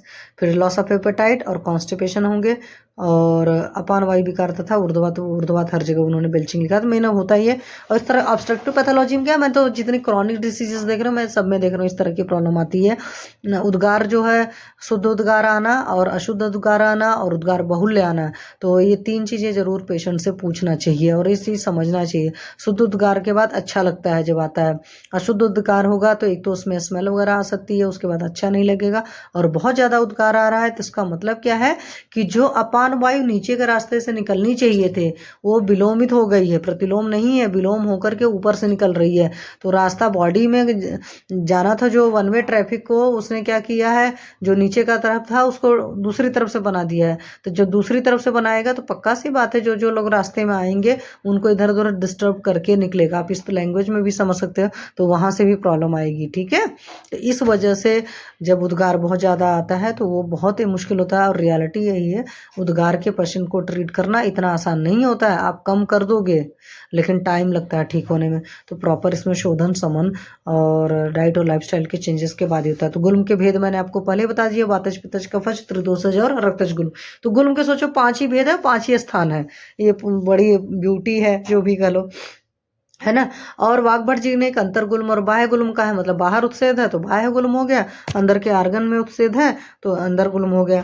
और कुछ लोगों ने क्या कहा, बस्ती प्रदेश के द्वारा गुल्म, द्वंद्वज गुल्म का किया है, लेकिन यहाँ पर गुल्म के केस में इन लोगों ने बोला कि नहीं ऐसा कुछ नहीं है, मिले जुले लक्षण होते हैं, तो उस तरीके से चीज़ें होती तो उस चीज़ को इग्नोर किया। जिस चीज़ की प्रधानता रहेगी जिस दोष की, उस हिसाब को ट्रीटमेंट के पार्ट में कंसीडर कर लेंगे। मतलब कि अगर वात के ज़्यादा लक्षण लग रहे हैं तो हम वात को ट्रीट करेंगे, पित्त के लक्षण ज़्यादा लग रहे हैं तो पित्त को ट्रीट करेंगे, कफ के लक्षण ज़्यादा लग रहे हैं तो पहले कफ को ट्रीट करेंगे। जो आपका सिस्टम है कि जिस तरह के हमें से नज़र आएगा उस हिसाब से करेंगे। निदान आपको पता ही है कि अगर वातज गुल्म का निदान होगा तो रुच्छन्न पान का अधिक सेवन करेंगे, वातकारक पदार्थों का सेवन करेंगे, मलमूत्र वेदों को रोकेंगे। शोक है, अभिघात है, और मल जो होता है बहुत ज़्यादा मात्रा में निकल जाता है तो उससे भी होता है। जैसे मैंने हमेशा बताया कि जो आपका रजस्मा का पेशेंट होता है उसमें बोलते हैं ना कि मल ही बल है, तो ज़्यादा निकल जाएगा तो उसकी वजह से भी होगा। और अन्न का यथोचित मात्रा में न प्रयोग करना, मतलब बहुत कम खाना किसी भी वजह से, चाहे पेशेंट का साइकोलॉजिकली डिस्टर्ब कुछ लोग होते हैं वो लोग भी कहते हैं बहुत कम खाते हैं, बहुत सारी वजह से, कई बार पेशेंट की अफोर्डेबिलिटी नहीं अच्छी होती है वहाँ से कम खा रहा है। या आजकल एक और अच्छा सा ट्रेंड है कि भाई कुछ लोगों को बहुत स्लिम एंड ट्रिम रखना होता है, अपने वेट को बहुत बैलेंस करके रखना होता है या कम करके रखना होता है, उस चक्कर में भी लोग अनशन करते हैं, अध्यसन करते हैं या बहुत लंघन करते हैं, तो वहाँ पर भी होता है। जैसे अभी मेरे पास कल एक लोग आए थे, मुझे याद है कि मैं उनसे शायद 1 या 2 महीने पहले मिली थी, तो 2 महीने पहले वो आए होंगे तो मेरे क्लिनिक पर वेट किया होगा। दैट टाइम ही वॉज 85, कल उन्होंने वेट किया, नाउ ही वॉज 79, तो 6 kg का उन्होंने लॉस किया था, तो ही वॉज हैप्पी। नोन में थे तो मैंने इसलिए कुछ नहीं बोला, मेरा कहने का था कि ऐसा सडन इस तरीके से लॉस नहीं करना चाहिए, और जिससे इस ग्रुप को बिलोंग कर रहे हैं अगर वहाँ पर इस तरीके से वेट लॉस हो रहा है तो आज नहीं कल उनको काफ़ी बड़ी परेशानी हो जाएंगी, क्योंकि आपको पता है प्रमेह जो होता है बहुत ज़्यादा अनशन करने वालों को भी होता है, क्योंकि ऐसे सारे लोग होते हैं ना बड़े स्टबर्न एटीट्यूड के होते हैं। इसी बात से याद आ गया तो आपको बता रही हूँ, प्रमेह के जितने मरीज आते हैं वहाँ उनका एटीट्यूड जरूर देखा करो। अगर स्टबर्न एटीट्यूड वाले हैं, जिद्दी लोग हैं, तो उनको समझाओ कि प्लीज़ जिद्दी नहीं हुए। जो लोग जिद्दी होते हैं उनको प्रमेह होने के बहुत ज़्यादा चांसेस होते हैं, ये मेरी नेचुरोपैथी में दे रखा है, और मैंने आज तक डायबिटीज़ के जितने मरीज देखे हैं।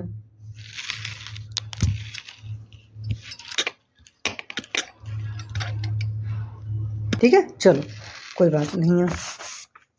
तो यहाँ पर सारी चीज़ें थी, तो वात के गुल्म का मतलब वातज गुल्म की बात हो रही थी, तो निदान वातज जो वात को प्रकोप करने वाले निदान होंगे वही सारे होंगे। तो इसके लिए इन्होंने कहा स्थान संस्थान रुजा विकल्पम। ठीक है, तो ये वातज गुल्म की विशेषता है। तो जो लोग पीजी एंट्रेंस एग्जामिनेशन की तैयारी कर रहे हैं तो प्लीज़ इस चीज़ को याद रखना, रुजा विकल्पम, तो कुछ ही में सूल होगा, मुख एवं गले शोष होगा, वायु का अवरोध होगा, और कभी भूख लगेगी और कभी नहीं लगेगी, स्तंभन होगा, कंपन होगा, ये सब जो वात के लक्षण हैं उस तरीके से पाया जाएगा। उसी तरह से पित्तज गुल्म में कटु अम्ल तीक्ष्ण विदाई, ये सब सारे रुचि गुण प्रदान, आहार वार अति सेवन करोगे, क्रोध अति सेवन किया जाएगा, अति मद्यपान, धूप का अति सेवन, आग का अधिक सेवन, आम दोष के बढ़ जाने से तथा शरीरस्थ रक्त दोष की दृष्टि से, तो जो शरीरस्थ रक्त दोष होता है उसकी दृष्टि से भी पित्तज गुल्म होता है। और लक्षण में उसी तरह से ज्वर, पिपासा, मुख एवं शरीर पर लालिमा, भोजन की पच्यमाना अवस्था में शूल होगा। ठीक है, ये बात है। देखो शूल कई तरीके से होता है, हमेशा पूछना, जैसे अम्लपित्त के केस में भी मैंने आप लोगों को बोला था कि ये पेशेंट से पूछिएगा कि खाना खाने के पहले दर्द होता है, खाना खाने के बीच में दर्द होता है, खाना पच जाता है तब दर्द होता है। तो जब खाना के पहले दर्द होगा तो ऑब्वियस सी बात है, अभी भूखे खाली पेट हो तो भी बात का होता है। पित्त वाला हमेशा खाना खाने के बीच रास्ते में होता है, तो पच्यमाना अवस्था जो चलती है, आमावस्था, पच्यमाना अवस्था, पाकावस्था, तो यहाँ पर आपको याद रखना कि भोजन की पच्यमाना अवस्था में शूल होगा, तो ये इसका कार्डिनल साइन होगा पित्तज गुल्म का।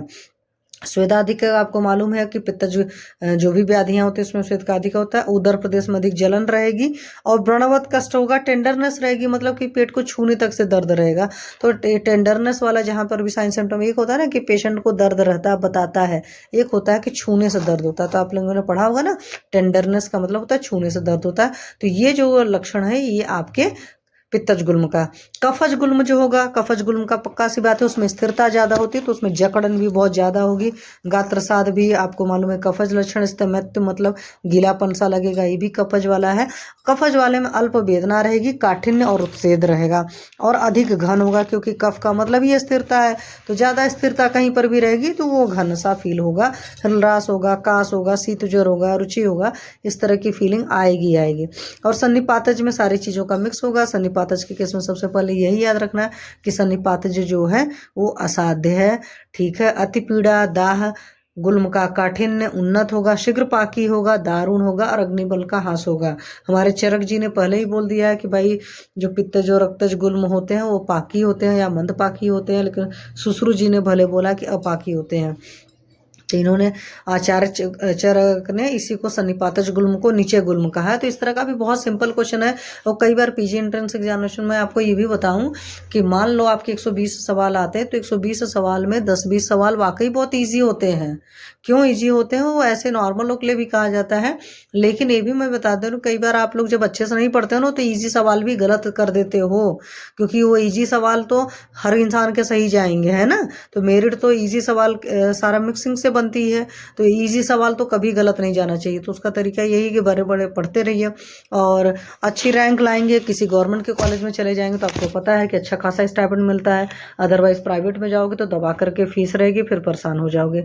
तो बढ़िया से पढ़ो और निकाल ले जाओगे, ऐसा नहीं है कि नहीं निकाल पाओगे, ये बता दे रही हूँ मैं। ठीक है, जितना जो भी पढ़ रहे हैं बीच में जिस चीज़ की भी ज़रूरत होगा एंट्रेंस एग्जामिनेशन में भी बताइएगा। जितना भी मैं अपने लेवल से हेल्प आप लोग की कर सकती हूँ करने की कोशिश करूँगी। तो ये सब सारी चीज़ें हैं। तो सर्वस्तु दिष्टो नीचे नीचे आत्मकस्य चरक चिकित्सा 5/14 का श्लोक है। आ सकता है कभी कभी रेफरेंस फॉर्मेट में भी आ जाता है, कई बार ये रेफरेंस आ जाता है, श्लोक लिख कर दिया जाता है कहाँ का है, मतलब चरक पूछ लेगा, चरक में चिकित्सा स्थान का श्लोक नंबर भी अभी क्वेश्चन को टफ बनाने के लिए इस तरीके से भी पूछ पाछ लेते हैं। तो ये सब चीज़ें जितने भी अच्छे अच्छे कोटेशंस वगैरह रहते हैं उस तरह को याद रखा करो कहाँ है। फिर रक्तज गुल्म है, तो रक्तज गुल्म लेडीज में होता है, तो पक्का सी बात है ऋतुकाल में अनियमित भोजन होगा। अब आज की डेट में देखो इस तरह की प्रॉब्लम्स ज़्यादा होने के चांसेस क्यों हैं।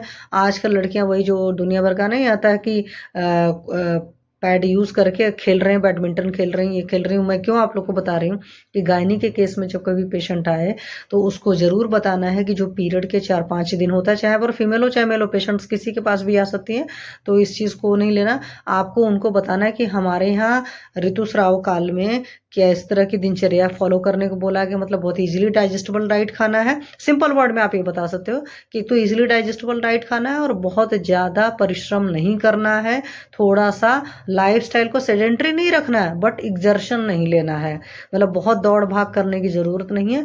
आराम आराम से काम धाम करिए, ठीक है, और सिंपल सी चीज़ें खाइए और कोई ठंडी चीज़ें नहीं खाना उस टाइम में, फ्रिज वगैरह के आइटम नहीं खाना है, बहुत ऑयली स्पाइसी नहीं खाना है। कम से कम इन चीज़ों का ख्याल रखो। वैसे तो लगभग थ्रू आउट ही ख्याल रखने से बहुत अच्छा रहता है। हमारे टाइम में तो लड़कियां मतलब कुछ लोग अपने पीरियड को लेकर इतने ज़्यादा मतलब सेंसिटिव होते थे कि मान लो उनकी बॉडी इतनी सेंसिटिव होती थी तो एक अचार का पीस भी नहीं खाते थे कि हमारी जो साइकिल की डेट है इधर से उधर ना हो जाए। मतलब 1 या 2 दिन भी अप एंड डाउन नहीं होता था, गॉड ग्रेस। तो क्यों होता था? क्योंकि उस तरीके से डाइट और उस तरीके से लाइफस्टाइल होती थी। अब आजकल के बच्चों में बहुत ज़्यादा पीसीओडी वगैरह की प्रॉब्लम हो रही है। तो उस पीसीओडी के पीछे की मैं आपको वजह बता देती हूँ। पीसीओडी की मेन 2 ही 3 वजह है। एक तो जो रात्रि जागरण कर रहे हो, क्योंकि रात्रि जागरण जो लोग भी करते हैं उनका हार्मोनल इम्बैलेंस हो जाता है। तो आजकल के बच्चों में मोबाइल की वजह से रात्रि जागरण हो रहा है। जब रात्रि जागरण हो रहा तो दिवासन हो रहा। दिवासन का क्या मतलब है कि अगर सूर्योदय के बाद आप सो रहे तो भी दिवासन में काउंट होता है।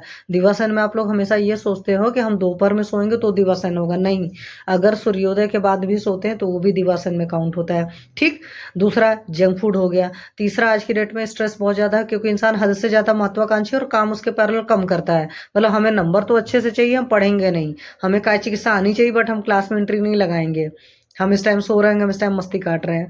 तो ये सारी चीज़ें जो है मतलब आप अपने काम को करेंगे अच्छे से तब आपके अंदर फुलफिलमेंट रहेगा, तो स्ट्रेस नहीं होगा।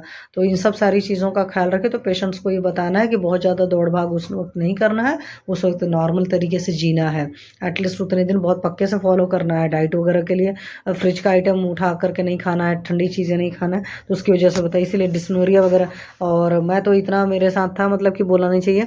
जब हम लोग पढ़ते थे गायनी में पीसीओडी का कोई केस ही नहीं रहता था, तो पीसीओडी के केस हम दत्ता से मॉडिफाई करके इधर उधर करके केस शीट में बनाते थे। सोचो, मतलब हमारे टाइम में पीसीओडी के पेशेंट्स हम लोग को नहीं मिलती थी देखने के लिए, सिर्फ हम बुक में पढ़ते थे। और आज की डेट में होता है कि मेजॉरिटी पेशेंट्स को पीसीओडी होता है, और अगर पीसीओडी डायग्नोस नहीं होता तो पीसीओडी जैसे साइन सिम्टम होते हैं। रेयर बच्चियां आती हैं जो ये कह दें कि उनका पीरियड टाइम से आता है और 2-2 3-3 महीने नहीं भी आता है। कई सारे है, मैंने ऐसे खुद बहुत सारी हिस्ट्री ली है, बहुत सारे पेशेंट को देखा है, और मैं खुद सोचती पता नहीं कैसे वो रहते हैं नॉर्मल वे में। हम लोग के तो एक दिन उधर से उधर हो जाए तो हमारा दिमाग ख़राब हो जाए। जो आजकल के इतनी लापरवाही है, तो पेशेंट को आप लोग को, क्योंकि चिकित्सक का काम होता है काउंसिल करना, तो आपको पता रहेगा, तो अभी आप काउंसिल कर सकते हैं। उसके अलावा अंतर्गुल्म और बाह्यगुल्म मैं आप लोग को बता दिया था, ठीक है, कि अंतर्गुल्म अंदर होगा, उसमें जठराग्नि और बल का ना भ्रंश होता है, मतलब नाश ज़्यादा होता है और वेगों की प्रवृत्ति कम होती है। बाह्यगुल्म बाहर होगा, उसमें जो स्किन का कलर होगा बैवर्ण्य रहेगा, पक्का सी बात है, कुछ अलग सा ही कलर रहता है, और बारीक भाग में उससे होता है और अधिक पीड़ा नहीं होती है। बाह्यगुल्म वाले पेशेंट्स आप लोगों ने देखे होंगे, लंपोम्प टाइप के ऐसे बाहर भी निकले रहते हैं। फिर त्रिदोषज गुलमधास असाध्य है, जिसमें जड़ स्थिर हो जाएगी, सिराओं से जुड़ जाएगा, कच्छप के सर्दी सुन्नत होगा, वो असाध्य। कर्कटक मैलिग्नेंसी वाले ऐसे होते हैं, कछुआ जैसा। कछुआ कैसा होता है? जब कभी मैग्नेंसी का पेशेंट आएगा तो आप लोग देख लीजिएगा। उसके अलावा दौर्बल्य, अरुचि, हृदयास, काश, सर्दी, अरती, ज्वर की मात्रा अधिक हो, मतलब ये सारे कॉम्बो अगर एक साथ चल रहे हैं, कॉम्बो मतलब, तब आप ये समझ लो कि आपका जो गुल्म का मरीज है वो असाध्यावस्था में पहुंच गया है। तृष्णा, तंद्रा और प्रतिष्ठा साथ में है तो भी समझ लो। अगर वो लगातार उसकी ग्रोथ पे ग्रोथ होती जा रही है, मतलब साइज बढ़ती जा रही है, तो आज की डेट में पता है मैग्नेंट होते हैं तो उन्हें में बहुत तेज ग्रोथ होती है, तो वो भी असाध्य होते हैं। उसके बाद ये गुलमर्ग को भेदों का परस्पर जो सापेक्ष निदान है, ये आप लोग एक बार अपने आप से पढ़ लेना। अगर नहीं समझ में आएगा तो मैं बता दूंगी, अदरवाइज ऐसा कुछ खास नहीं है। ठीक है, रक्त गुल्म और गर्भ वगैरह का गायनी से एक बार पढ़ना आप लोग। अगर नहीं समझ में आएगा तो मैं आपको बताऊंगी सारा। वरना गुल्म और शूल रोग में क्या है, गुल्म में लंप होता है, शूल रोग में ऐसा कोई लंप वंप नहीं होता। पेन उसमें भी होगा बट क्या होता है, लंप भी रहता है, तो इस बात का बहुत बढ़िया ख्याल रखना है। उसके अलावा सामान्य चिकित्सा सिद्धांत में हमेशा ये है, थोड़ा सा आज कर देते हैं, अगर कल लगेगा तो और आगे कर देंगे इसी में। लेकिन एक बार जो डिफरेंशियल डायग्नोसिस वाले हैं सारे आप लोग अच्छे से पढ़ लेना, क्योंकि डीडी कई बार पूछा जाता है, कई बार नहीं भी पूछा जाता है आप लोग के सिलेबस के लेवल पर। वात चिकित्सा करना है तो वात के लिए हमेशा स्नेहन और स्वेदन जरूर किया जाता है। और बस्ती चूंकि हमारी वात की मेन चिकित्सा है तो इसलिए बस्ती किया जाता है। जो भी गुल्म होगा या अभी तक जीआईटी वाले जितने ट्रैक वाले चल रहे हैं उन सब में क्या होता है, अग्निमांद्यबेन होता है। तो हमें दीपन चिकित्सा करनी है तो दीपन पाचन और लोमन कराना ही कराना है। मात्रावत भोजन कराओगे, क्योंकि मात्रा से अधिक आहार जो होता है वो भी सर्वदोष प्रकोपक होता है। आपका दिवासन जो होता है वो आपका सर्वदोष प्रकोपक होता है। आपका जो मात्रा से अधिक आहार होता है वो सर्वदोष प्रकोपक होता है। और वेगावरोध, तो ये सारी चीज़ों का बहुत ख्याल रखना है। अग्निबल का परिपालन करना है। और गुल्म प्रदेश में जिस साइड में गुल्म हो, सुश्रुत जी ने बोला, मान लो किसी के बॉडी के लेफ्ट साइड में गुल्म है तो लेफ्ट साइड की सिरा का भेद करना है हाथ की, और राइट साइड में हो तो राइट साइड की सिरा का भेद करना है। लिक्विड फोसा से करते हैं, जैसे मॉडर्न में, या हम लोग अपने मॉडर्न कर रहे हैं रक्त मोक्षण में, अगर लीवर की कोई भी डिसीज होती है तो राइट क्यूबाइटल फोसा से करते हैं, मतलब राइट एल्बो जॉइंट के पास से रक्त मोक्षण किया जाता है। या जो ब्लड लेटिंग होती है, जब पेशेंट का ब्लड टेस्ट करवाते हो उसे 10-20 ml 50 ml निकलवा सकते हो पेशेंट की प्रकृति देख करके, और आपका अपना टाई अप कर लिया करो उसके साथ में। मान लो खुद को ब्लड लेटिंग करने में प्रॉब्लम होती है या ब्लड लेटिंग करोगे तो उसके लिए अपना सेटअप रखना पड़ेगा, दुनिया भर के बहुत सारे मॉडर्न के नॉर्म्स फॉलो करने पड़ेंगे, है ना। निडल यूज़ कर रहे, सिरिंज यूज़ कर रहे हैं, उससे बढ़िया जो आपका आता है टेक्नीशियन ब्लड सैंपल लेने, अपना एक किडनी ट्रे रखे रहो और उसमें बोल दो कि भाई इसमें इतना ब्लड निकाल दो, पहले सैंपल तुम पहले ले लो। सैंपल निकाल लिया, सैंपल कितना लेगा, 2 या 3 ml है मैक्सिमम, बहुत सारी डिसीज में बहुत ज़्यादा 5 ml से ऊपर थोड़ी सैंपल लेना। उसके अलावा बोलो तुम 10 ml निकाल दो, और हर 3 महीने पर मान लो पेशेंट का इस तरीके जो जहाँ पर डाउट रहे तो ब्लड आप निकालोगे ना, अगर ब्लड का कलर बहुत काला काला दिख रहा है और तो समझो बात दोष है। और कई बार ऐसा होता है ना उसमें बबल्स वबल्स टाइप के भी फॉर्मेट होते हैं, तो वहाँ से भी आप देख सकते हो। मतलब एक तो जा रही है आपका लैब में ब्लड टेस्ट के लिए, और एक आप ब्लड अपने सामने किडनी ट्री में जब निकलवाते हो तो वहाँ से भी बहुत कुछ कर सकते हो। जैसे मैं कोशिश करती हूँ, खास करके अगर मेरे घर वालों के ब्लड टेस्ट रहते हैं तो मैं टेक्नीशियन को बुलाती हूँ और बोलती हूँ भाई इतना ब्लड निकालने के बाद इतना ब्लड और इधर बाहर निकाल दे तू, ठीक है। तो ये सारी चीज़ें आप करवा सकते हो बड़े आराम से। उसके बाद क्या है, स्वेदन करवा सकते हो, अनुलोमन करा सकते हो। वातज गुल्म में क्या क्या है, स्नेहन स्वेदन घृतपान कराएंगे, चूर्ण बृहण गुट क्या है, वमन विरेचन और रक्त मोक्षण करेंगे। स्नेह विरेचन देना ही देना होता है, क्योंकि वातज गुल्म है तो बहुत ज़्यादा रुच्छता की वजह से आएगा, तो स्निग्ध विरेचन देंगे तो कैस्टर ऑयल जो होता है आपका एरंड का तेल बहुत बढ़िया काम करता है। और अनुवासन बस्ती दे सकते हो, नीरू बस्ती दे सकते हो, मतलब बस्तियाँ दोनों ही बड़े अच्छे से काम कर सकती हैं। और गुल्म चिकित्सा के कंसेप्ट में चरक निवर्ती बोला है, तो ये सारे पीजी एंट्रेंस एग्जामिनेशन के हिसाब से बहुत ज़्यादा पॉइंट है। और अगर तीव्र वेदना हो रही है तो अभ्यंग करा दो और उसको नीरुबस्ती अनुवासन दे करके फिर स्वेदन करा दो। नाभिक ऊर्ध्व भाग में हो तो स्नेहपान कराएंगे, पक्वाशय में हो तो बस्ती कर्म, जठर प्रदेश में तो स्नेहपान, ये सब सारी चीज़ें ज़्यादा वो नहीं है। मतलब सिंपल सा याद रखना है कि आपको वातहर चिकित्सा करनी है तो वातहर चिकित्सा करने के लिए आप स्नेहन कराते हो, स्वेदन कराते हो, बस्तियाँ कराते हो। और वात को चूंकि अनुलोमन करना होता है तो इसलिए हम विरेचन भी कराते हैं, ऐसा नहीं कि हम पढ़ते हैं अपना पित्तज वाले का विरेचन होता है। पित्तज वाले में थोड़ा सा क्या है कि जो द्रव्य इधर दे रहे थे वात शामक द्रव्य देंगे दीपन पाचन के लिए, इधर में हम पित्त शामक देंगे या मेनली तिक्त द्रव्य वाले जो होते हैं उनसे करा लेंगे, घृत दुग्ध विरेचन नीरुबस्ती सब सारी चीजें कराएंगे। और पक जाने पर, क्योंकि चरक जी ने भी बोला था ना कि पित्त जो रक्त पकते हैं और जब पक जाएंगे तो उसमें शस्त्र कर्म करेंगे। तो आपको बेसिक जब चीजें याद रहेंगी तो लिखना आपको बहुत आसान होगा। और ब्लड लेटिंग जो है दोनों में ही बड़े आराम से करा लेते हैं।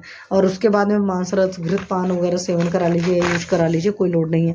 कफज गुल में क्या है, कफज गुल में हर जगह लंघन पहले कराना होगा और फिर बाद में और चीज़ें तब वो मन करा लो, ठीक है। सन्निपातज रहेगा तो देख कर डिसाइड करना, हालांकि आपको पता है कि असाध्य होता है तो असाध्य की कोई ट्रीटमेंट नहीं होता। रक्तज गुल्म के लिए क्षार का इन्होंने ज़्यादा इस्तेमाल किया है, योनि विशोधक द्रव्यों का, जैसे मैं आपको बताऊँ देवदारवादी क्वाथ वगैरह होता है, कार्पास मुलासो उलासो है, तो ये सब सारी चीज़ें जो होती हैं योनि का शोधन करती हैं। तो देवदारवादी रिस्ट वगैरह चलाते हैं, हालांकि आपकी बुक में नहीं दे रखा बट हम लोग ट्रीटमेंट में यूज़ करते हैं, सो मैं आपको भी बता दिया। तो रक्तज गुल्म में रक्त का शुद्धि करना, वहाँ से कचरा निकालना है, तो मिली 4 चीज़ें यूज़ करते हैं, ठीक। उसके अलावा बटी में अगर देखोगे ट्रीटमेंट में तो आपकी हिंगवादी बटी है, हिंगवादी चूर्ण है, नागरादी चूर्ण है। अब नागरादी चूर्ण पढ़ लेना, नागरादी चूर्ण में इन्होंने क्या डाला है, शुंठी डाला है, काला तिल डाला है और गुड़ डाला है और उसको गर्म दूध के साथ पिला दिया है। और वात गुलमहर पीड़ाहर योग है, बहुत बढ़िया है, आप अपने पेशेंट्स को दे सकते हो। इसमें करना क्या है, कुछ नहीं है, घी में भुनी हुई हींग का चूर्ण है, बिरिया नमक और सेंधा नमक और नींबू डाल करके चाहो तो ना एक छोटी सी गोली बना सकते हो और पेशेंट को बोलो कि इसको अनार के जूस में डालकर पी लेना, क्योंकि देखो अनार का जूस के साथ आप नहीं कर सकते हो, बट जो लोग ट्रीटमेंट के थ्रू पैसा कमाते हैं मैं उनकी बात बता रही हूँ।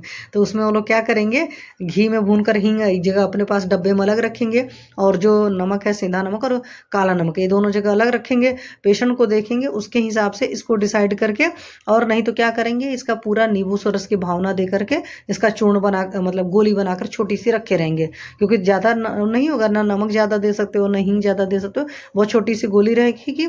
या क्या करेंगे, इसी में थोड़ा सा हरित की डाल लेंगे या थोड़ी सी शुंठी डाल देंगे और इसको दे देंगे, पेशेंट को बोल देंगे अनार के जूस के साथ भाई पी लेना। तो ये बहुत बढ़िया, जो लंब वम्ब टाइप की फीलिंग आती है पेट में तो बहुत बढ़िया हो जाता है। तो पुराने ज़माने के वैद्य इस तरह की चीज़ें करते थे, है ना, लोगों को पता न चले। हालांकि आप पाउडर फॉर्म में दोगे तो बहुत सारे पेशेंट जान भी जाएंगे, इसलिए बता रही मैं।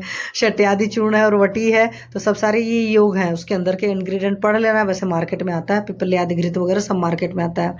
अब देखो वातज गुण में इन्होंने एरंड तेल में वारुणी मंड मिलाकर दिया हुआ है, या एरंड तेल को दूध के साथ पीने को दे तो बेस्ट तरीका है, आप कैस्टर ऑयल दे दो दूध के साथ पीने को, काफ़ी बढ़िया रिजल्ट आता है, ठीक है। हम लोग तो बहुत बढ़िया से यूज़ करते हैं, बस एरंड तेल का एक ही प्रॉब्लम होता है कि स्मेल सेंसिटिव पेशेंट मुश्किल से ले पाते हैं।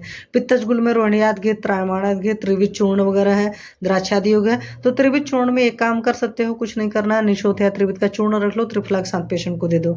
द्राक्षादि योग वाला तो आप लोग खुद से बना सकते हो, द्राक्षा और हरितकी का सोरस ले लो, या सिंपल सी बात है हरितकी का सोरस छोड़ो, इतना कौन मेहनत करेगा। द्राक्षा उठाओ जो मतलब मार्केट से मुनक्का ले लो और इधर से हरितकी का वो ले लो, और पित्तज वाले में देना तो पक्का सी बात है घृत पृष्ठ हरितकी का चूर्ण बना लो और दोनों का छोटा छोटा करके लड्डू टाइप का बना लो गुड़ के साथ मिला करके, ठीक है। और वो रखे रहो, इस तरह का जब पेशेंट आए तो आप उनको दे सकते हो। अब इसमें क्या करना, हाँ डायबिटिक पेशेंट को ये नहीं दे पाओगे, इस बात का ख्याल रखो। तो ऊपर वाला जो है त्रिविध चूर्ण को त्रिफला के जल के साथ जो देना है तो आप वो दे सकते हो, लेकिन द्राक्षादि योग नहीं दे पाओगे। लेकिन डायबिटीज़ के अलावा जितने पेशेंट्स आए उनको बड़े आराम से आप दे सकते हो, द्राक्षा हरितकी का और गुड़ के साथ लड्डू बना लिया, उसका कुछ भी अपना नाम रख लिया, ठीक है। कफज गुल में यवानी योग है, मतलब यवानी का योग है, और ये भी आप बड़े आराम से बना सकते हो, ठीक है। यवानी आदि योग तो अजवाइन और बिड़ लवण का अकेले ही बना लो, हालांकि यवानी आपकी अलग अजमुदा है। और उसके अलावा बहुत सारे चूर्ण इसमें दे रखे हैं जो या ग्रहणी रोगाधिकार में आपने यूज़ किया, वो सब सारी चीज़ें दे रखी हैं। क्षीर षटपलक घृत में क्या है, पंचकोला है, पंचकोला मतलब पिपली पिपली मूल चित्रनागर, उसमें ये क्षार डाल दिया है। तो अपने पास पंचकोला आता ही है, मार्केट में हर ब्रांड का आता है। षटपलक घृत बनाने का कुछ नहीं तरीका, ये क्षार साथ में उसमें डाला, 1 रत्ती से भी कम डाला पर डोज के हिसाब से, उस हिसाब से बना कर दे दिया और बोल दिया कि भाई इसको घृत के साथ करके चाटन कर लेना, मतलब घृत में मिलाना और चाट करके ऊपर से दूध पी लेना। तो इस तरीके से भी आप ट्रीटमेंट में, मेरा कहने मतलब है कि आप पैसा कमा सकते हो और कुछ भी आप गलत नहीं कर रहे हो, सबसे बड़ी बात है। क्योंकि कंपनियां जो बनाती है ना ये सब दुनिया भर के घृत, वो इतने दिन पुराने होते हैं ना, उनके फ्लेवर अच्छे नहीं आते, इस वजह से मैं आपको बता रही हूँ। उसके अलावा भल्लातक घृत है, शंख द्रव है, वज्र क्षार गुल्म सारदूर, ये सब रस है, हालांकि वो सब मैंने कभी यूज़ नहीं किया है इसलिए मैं नहीं बता रहा। और सर्व गुल्म चिकित्सनार्थ कांकायन बटी इन्होंने दे रखा है। कांकायन बटी उद्गार वगैरह के केस में, बेल्चिंग के केस में बहुत बढ़िया काम करती है, और कांकायन बटी के रोगाधिकार में हृदय भी है। तो जो हार्ट पेशेंट को प्रॉब्लम होती है ना, बहुत ज़्यादा उद्गार आता है, आप उनको यूज़ कर सकते हो। वज्र क्षार मैं क्षार और कम यूज करती हूँ, इसलिए मैं उसके बारे में नहीं बता सकती। रक्त गुल्म की चिकित्सा जो है पैक्टिक गुल्म के साथ ही करनी चाहिए। तो नक का हृदय वाला का बहुत बढ़िया योग था, गुड़ के साथ दे सकते थे। स्नेह पान करा करके विरेचन करा दो, स्निग्ध विरेचन दो क्योंकि रक्तज गुल्म है। फिर भारंगी आदि चूर्ण, पलाश, घृत, दंत आदि गुटिका, ये सब सारी चीजें हैं और रक्त गुल्म क्षार का प्रयोग किया है। अग्निवत संरक्षण संबंधी कर्म जरूर करना है। स्नेह शोधन, आत्मोन्नोलमन, मृदु विरेचन और यथाक्रम वस्तीकरण। देखो सामान्य व्यवस्था क्रम में लिखा हुआ है इन्होंने। वात प्रधान है तो वातहर चिकित्सा करनी है। रक्त मोक्षण वगैरह सब सारी चीजें मैंने आपको बता दिया। इसमें बटी में लसुनादि बटी है तो लसुनादि बटी यूज कर सकते हो, बट लसुनादि बटी पित्तज प्रकृति के पेशेंट को नहीं यूज किया जाता है, इस बात का ख्याल रखना, नहीं तो पेशेंट आकर के फालतू बोलेगा। फिर अग्नितुंडी बटी, कुचला उचला वाली जो प्रिपरेशंस है वो भी आपको पता है पित्तज प्रकृति के पेशेंट्स को नहीं देते हैं। चूर्ण में हिंगोष्टक चूर्ण, जैसे जो मेरा ड्रग ऑफ चॉइस है, मैं हर जगह इस्तेमाल करती हूँ। तो हिंगोष्टक चूर्ण है, भास्कर चूर्ण है, पंचकार है, लौंगादि है, ये सब सारी चीजें हैं, बट मैं हिंगोष्टक यूज करती हूँ। क्वाथ में चित्रकादि क्वाथ है, चित्रकादि क्वाथ तो नहीं यूज करती हूँ, चित्रकादि बटी यूज करती हूँ, वो भी रेयर यूज करती हूँ। अरिष्ट में रोहित का अरिष्ट, द्राक्षारिष्ट, कुमार यासव, ये सारे ही हैं, आपकी जो मर्जी आए आप देख लो। अगर उसके लेफ्ट साइड में ज़्यादा प्रॉब्लम है तो रोहित का अरिष्ट वगैरह यूज करो। अगर पेशेंट के अंदर अग्नि ज़्यादा छीण है तो आप द्राक्षारिष्ट यूज कर लो। और लगता है नहीं कॉन्स्टिपेशन ज़्यादा है तो कुमार यासव यूज कर सकते हो, वो बढ़िया रिजल्ट देता है। उसके अलावा घृत में हपुसादि घृत, वासाघृत, दाक्षादि घृत, त्रैमाणा, ये 10 मूली घृत रखे हैं, सारी चीजें दे रखे हैं। बट बगैर दीपन पाचन उन्लोमन के कोई घृत नहीं देना है, इस बात का बहुत ख्याल रखना, वरना और अग्निमांद हो जाएगा और पेशेंट को तकलीफ हो जाएगी। क्षार में दुनिया भर के क्षार है, अर्क क्षार, स्नूई क्षार, वज्र क्षार है। रस में प्रवाल पंचामृत है, गुलम कुठार रस है, बड़वानल है, ये सब सारी चीजें। पंचामृत परपट मतलब हम लोग ज्यादा यूज करते हैं प्रवाल पंचामृत वगैरह, बट और रस औषधियां नहीं यूज किया हुआ है। तो मेनली इसमें क्या होता है कि सारी दीपन पाचन और अनुलोमन और रेचन द्रव्यों से एक तो औषधियां यूज करते हैं। और पथ्य में सारे जगह लगभग वही पथ्य है। अपथ्य में मेन वही है, वही गुरु विदाई चीजें नहीं खाना, उड़द वगैरह अति जलपान सेवन नहीं करना है। पानी यहाँ पर कम से कम पीना है और वेगावरोध नहीं करना है। और वमन इत्यादि गुल्म रोगों में अपथ्य है। हालांकि कफज वाले में आपने देखा कि वमन कराया जाता है, लेकिन चूंकि वात की डिसीज है, मेनली वात है, त्रिदोष तो यहाँ पर है, बट मेन वात हर कर्म करना हो तो वात शामक करोगे, जैसे दीपन पाचन लोमन जो मैं शुरू से आपको बोलती हूँ वो करना है। और लंघन तब कराना है जहाँ पर कफज वाला है। तो एक तरीके से आपका ये चैप्टर कंप्लीट हो गया। इसमें आप लोगों वाला जो है डीडी वाला पढ़ लेना, अगर कुछ नहीं समझ में आएगा तो फिर कल उसको बता दूंगी एक बार। और प्लीज आप लोग अपनी अटेंडेंस थोड़ी सही रखा करो, ठीक है। चलो अब बताओ, किसी को कोई क्वेरी? हाँ जी, no?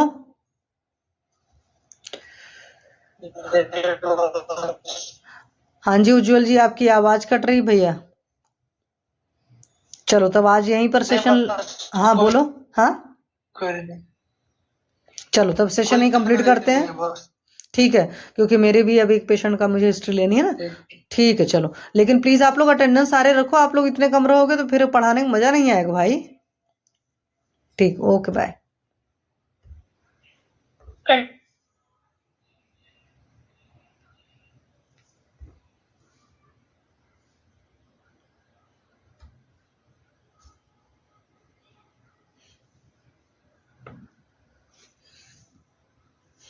Meeting is in progress.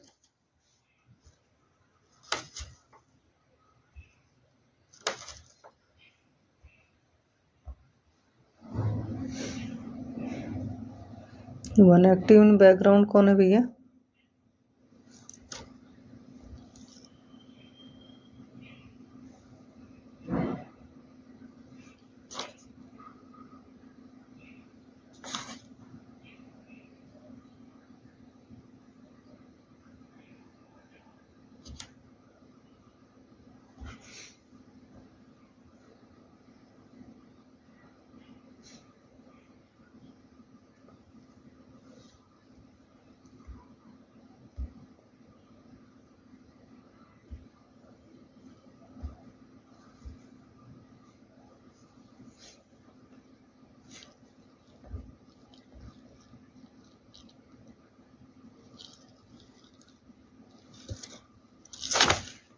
क्यों दिखा रहा है?